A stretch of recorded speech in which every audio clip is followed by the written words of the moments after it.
En esta exposición presentaremos un breve análisis de cómo ha sido la expansión urbana en la depresión del lago de Valencia y cuál es el potencial de uso agrícola de las tierras no urbanizadas. La expansión urbana es un fenómeno mundial que en Venezuela ha sido particularmente intensivo desde mediados del siglo pasado. En la segunda mitad del siglo XX, la población venezolana aumentó casi 5 veces y se transformó de una población mayormente rural a una población predominantemente urbana. Muchos factores inciden sobre este proceso, pero el factor del crecimiento económico ha sido el factor fundamental. A los fines de los años 40 se aprobó una nueva ley de impuestos sobre la renta que pechaba a las empresas petroleras el 50% de sus ingresos. Esta renta petrolera en manos del Estado le permitió a este invertir en la infraestructura de las ciudades, así como en la infraestructura de comunicación entre ciudades. Esto generó nuevos empleos, mejores condiciones de vida en las ciudades y estimuló un flujo de la población del campo a la ciudad. La depresión del lago de Valencia es una de las zonas del país donde la expansión urbana ha sido más notoria. Las ventajas comparativas de esta región la hicieron atractiva para las inversiones públicas y privadas y se convirtió en un polo de atracción de población.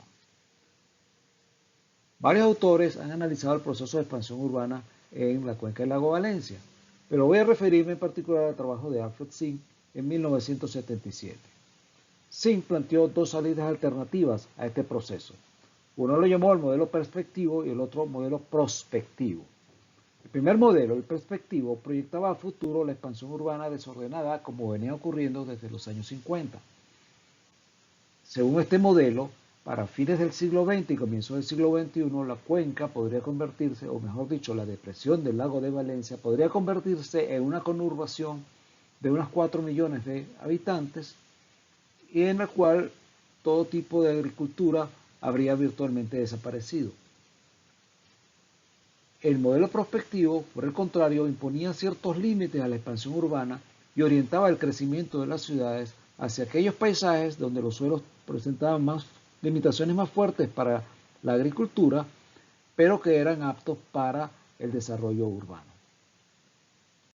El trabajo de Zink fue publicado hace un poco más de 40 años y nos preguntamos qué ha pasado desde entonces.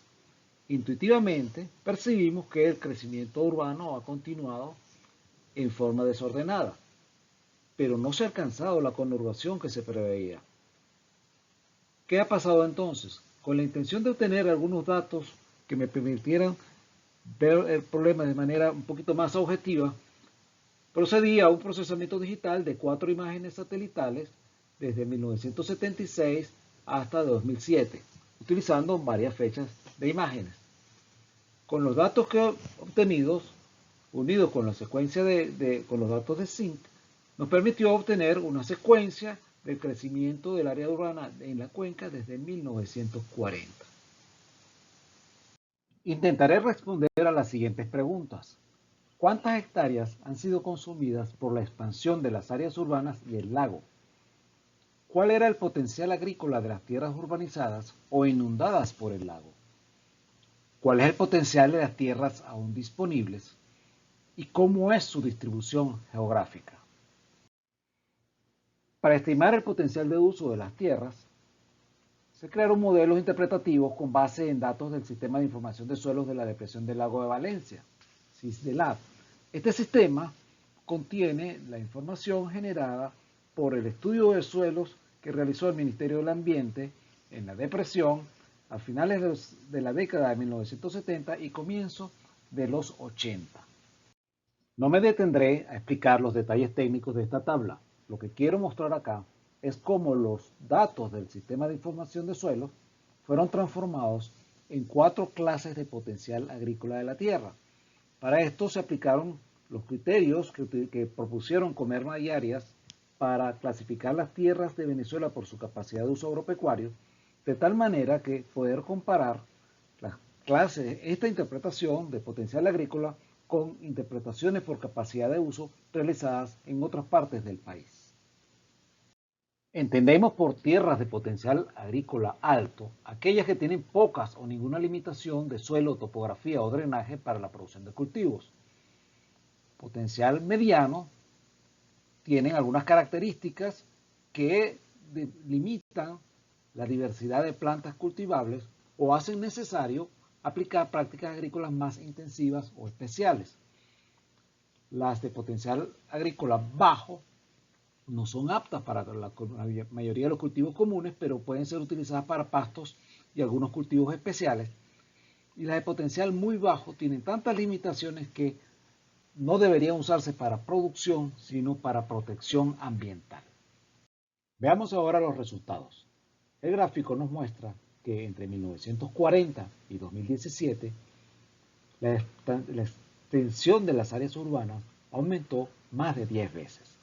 En la curva se observa un punto de inflexión en 1950 que coincide con la curva de crecimiento de la población venezolana y con el cruce de las curvas de proporción de población rural y población urbana. Se observa también un punto de inflexión en los años 80 que marca una detención del proceso de expansión urbana. Esto coincide con una fuerte contracción de gastos públicos causado por el descenso del precio del petróleo a comienzos de los años 80. Recordemos que en 1983 cesó la tasa de cambio de 4.30 bolívares por dólar y se devaluó el bolívar en el famoso Viernes Negro. Veamos ahora qué ha pasado con el lago. El lago mantuvo una tendencia descendente a lo largo del siglo XX, hasta 1978, cuando alcanzó su nivel más bajo en la cota 401,8. A partir de allí comenzó a ascender debido a la entrada de agua desde la cuenca del río Pao para satisfacer la demanda de la creciente población en la cuenca. A comienzos de este siglo, el lago se mantuvo alrededor de la cota 408 hasta el 2004. A partir de allí se salió de control y subió a la cota 410 y en el 2010 volvió a subir, en el 2013 superó la cota 413. Actualmente creo que se encuentra en la cota 414, la cual es muy cercana a 415 metros sobre el nivel del mar, que era la cota que tenía el lago a finales del siglo XIX. A medida que ha aumentado el nivel del lago, ha aumentado la extensión de la superficie inundada. La superficie del lago aumentó 8.800 hectáreas entre 1976 y 2017. Esto corresponde a más del 50% de la superficie que ocupaban los suelos de la llanura lacustre a mediados de la década de 1970. En esta figura podemos ver cómo ha sido la expansión urbana y del lago en el espacio geográfico y a través del tiempo. En color gris claro tenemos el perímetro urbano en 1970, tomado de un mapa previamente existente, en morado en 1985, en púrpura en el año 2000 y en anaranjado en el año 2017. Este color azul más intenso sería el lago en 1970 y azul más claro el lago en el 2017. Valencia inicialmente creció hacia el norte, tomando Anaguanagua y Bárbula, y hacia el suroeste, hacia Tocuyito. Posteriormente hacia el sur, incorporó a los Guayos y Flor Amarillo, y luego se unió acá al este con Guacara. También vemos el crecimiento alrededor de San Joaquín y de Mariara, y este crecimiento lineal entre Huigüe y Valencia.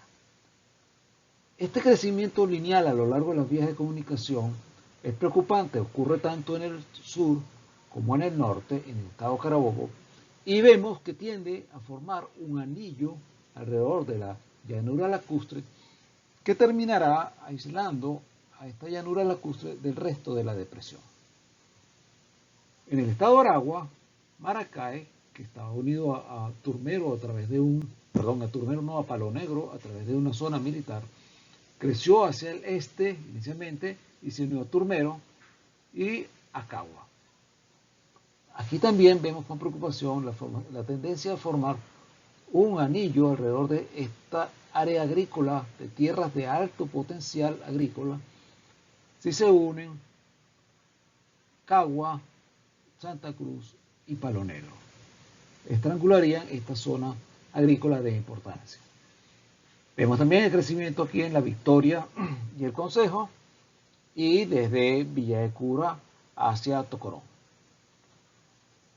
En el lago vemos también, podemos ver claramente esta zona de conflicto que se ha creado aquí entre los nuevos desarrollos urbanos al sur de Maracay y el crecimiento del lago. Y acá, esta zona acá, este desarrollo urbano aquí entra en conflicto con el crecimiento del lago y el crecimiento del lago amenaza con cerrar, con interrumpir la vía de acceso entre Huehue y Valencia.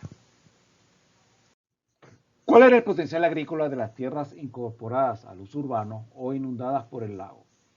En este caso, la comparación se hará solamente en el periodo 1985 a 2017, porque el borde del lago y el límite de las ciudades en el sistema de información de suelos data de la fecha de 1985. En este periodo, veámoslo aquí, casi un 75% de las tierras perdidas por la inundación o que están ahora bajo uso urbano, eran de potencial agrícola alto y mediano, unas 15.000 hectáreas, de las cuales un poco más de 10.000 eran tierras de potencial agrícola alto. Para entender el significado de esta cifra, debemos considerar que en Venezuela solo el 4% del territorio nacional corresponde a tierras con potencial agrícola alto. Quiere decir, este es un recurso valioso y escaso que debemos usar con responsabilidad para preservarlo para las generaciones futuras. Bueno, ¿y cuál es el potencial agrícola de las tierras que no han sido urbanizadas o que no han sido inundadas por el lago? Bien, tenemos unas 35.000 hectáreas de tierras con potencial agrícola alto y unas 20.000 hectáreas de tierras disponibles con potencial agrícola mediano. Desde nuestro punto de vista, estas tierras deben ser preservadas e incorporadas al uso agrícola, porque son un recurso valioso y escaso en Venezuela y porque su aprovechamiento agrícola contribuiría a detener la tendencia hacia la coalescencia de centros urbanos adyacentes. Estas tierras con potencial agrícola alto se encuentran ubicadas alrededor del lago y alrededor de ciudades como acá y acá, y corren el riesgo de perderse por el crecimiento de las ciudades o por la inundación del lago. La manera más efectiva de proteger las tierras con este potencial agrícola es mantenerlas bajo una producción sostenible, pero el patrón de distribución anual de las lluvias determina que si no hay riego, las tierras de la depresión pueden producir solo una cosecha anual de un cultivo de ciclo corto. Las cifras oficiales indican que se dispone de solamente unas 13.400 hectáreas de tierras regables, quiere decir que tienen agua e instalaciones para suministrar agua para riego. Una parte de estas tierras se encuentra en los sistemas de riego Suata y Taiguayguay y otra parte en sistemas de riego individuales o colectivos. Y de estas 13.400 hectáreas regables, solo 7.600 se encuentran actualmente bajo riego. Las tierras con potencial agrícola alto y mediano suman unas 54.000 hectáreas de tierras aptas para riego. Es decir, que se podrían regar 47.000 hectáreas más de las que se riegan hoy. Comparto con ustedes este par de preguntas para las cuales no tengo respuesta. ¿Es técnicamente posible adecuar y reusar parte del exceso de agua que recibe el lago para regar esta superficie? ¿Podría ser esta una opción económicamente viable entre las medidas de control de crecimiento del lago? Si esto fuese cierto, sería una razón más para mantener en producción agrícola aquellas tierras con alto potencial o mediano potencial agrícola. La expansión urbana en la depresión del lago Valencia ha sido producto de la interacción de muchos factores, pero la fuerza impulsora en última instancia ha sido el crecimiento económico. Comparando la tasa de expansión urbana con el Producto Interno Bruto per cápita en el periodo que consideramos en este estudio, encontramos una correlación estadística alta de 0,85. Además, como vimos en la curva de expansión urbana, los puntos de inflexión de la curva coinciden con cambios importantes en el comportamiento de los ingresos por explotación de petróleo. El Producto Interno Bruto de Venezuela viene descendiendo notoriamente desde el 2015. Concomitantemente, la velocidad de expansión de las áreas urbanas ha disminuido. Además, la tasa de crecimiento de la población de Venezuela es hoy menos de la mitad del valor que tenía en los años 70. Sin embargo, si consideramos la experiencia del pasado, podemos prever que esta pausa en la expansión urbana en la depresión del lago Valencia es solo temporal y que la presión hacia esta expansión continuará en el futuro debido a varias razones. En primer lugar, el crecimiento vegetativo de la población. En segundo lugar, la ubicación favorable de la depresión la hará receptora de inversiones públicas y privadas. Y en tercer lugar, la influencia de Valencia se extiende fuera de la cuenca, más allá de la cuenca, hacia Chinaquillo, los valles altos de Carabobo, Puerto Cabello, Morón. Y la influencia de Maracay también se extiende fuera de la cuenca hacia San Juan de los Morros, Calabozo, Valle de la Pascua y San Fernando de Apure. Termino entonces con esta reflexión. Considero que la coyuntura actual es propicia para llegar a acuerdos sobre las decisiones que se deben tomar para encauzar la presión urbana futura hacia un aprovechamiento sostenible de las tierras en la depresión. Muchas gracias.